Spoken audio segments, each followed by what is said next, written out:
రైతులకు ఎవడన్నా సాయం చేస్తాడా? రైతు బంధు వేస్తలేడు వాడు, ఏమి వేస్తలేడు. రైతులకు రైతు బంధు సకాలంలో వచ్చిందట మరి.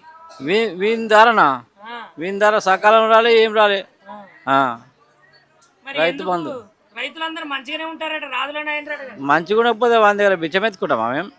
వాడు వేసిన పైసలకు ఆశపడతామా? వాడు సోడిగాడు. కేసీఆర్ టైంకి వేసిండు రైతు బంధు, వీడు వేస్తలేడు. వీడు ఉండి లాభం లేదు.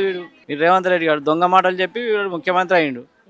ఆ, వాడు మొత్తం లంగ మాటలు చెప్పి దొంగ మాటలు చెప్పి ముఖ్యమంత్రి అయ్యిండు.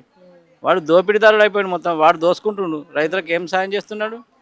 వాడు ఏం సాయం చేస్తాడు? రుణమాఫీ అన్నాడు, ఇది అన్నాడు, అదే అన్నాడు, కళ్యాణ లక్ష్మి అన్నాడు, అన్ని తీసి పడేసిండాడు. ఇప్పుడు అమ్మాయిలకు స్కూటీలు ఇస్తా అన్నాడు, 2500 ఏది ఇయ్యాడు? బోకర్ మాటలు అవన్నీ.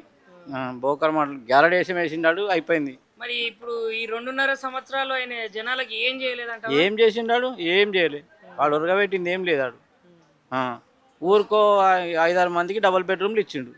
వాడు వీకిందంతా గంతే. ఏం డబుల్ బెడ్రూమ్లు ఎవరికి ఇచ్చిండు మరి? అవసరం కట్టుకుంటేవానికి ఇచ్చిండు గంతే. అప్పుడు కేసీఆర్ గారు ఉన్నప్పుడు ఎట్లుండేనే మరి? కేసీఆర్ ఉన్నప్పుడు టైంకు రైతు బంధు వచ్చింది, వడ్లు కాంటలు అయినాయి, అన్నీ కరెక్ట్ జరిగినాయి. వీడు మసాలాలు 8 రోజులు తిరిగితే కూడా మసాలాలు లేవు వీనికి. ఆన్లైన్లో బుక్ చేయన్నట. ఆన్లైన్లో బుక్ చేస్తే అవుతుందా? మాకు చేస్తుందా? రైతు నాగలు దుంతో ఆన్లైన్లో బుక్ చేస్తుందా? వాని లేక చదువుకున్నామా మేము? మరి లుచ్చగానికి అదంతా గ్యారడేషన్ వేస్తున్నాడు. కేసీఆర్ అనుభవం ఉన్న ముఖ్యమంత్రి ఉండే. అంటే ఒక 10-20 ఏళ్ళ నుంచి ఎమ్మెల్యే చేసిండు, మినిస్టర్ చేసి అనుభవం.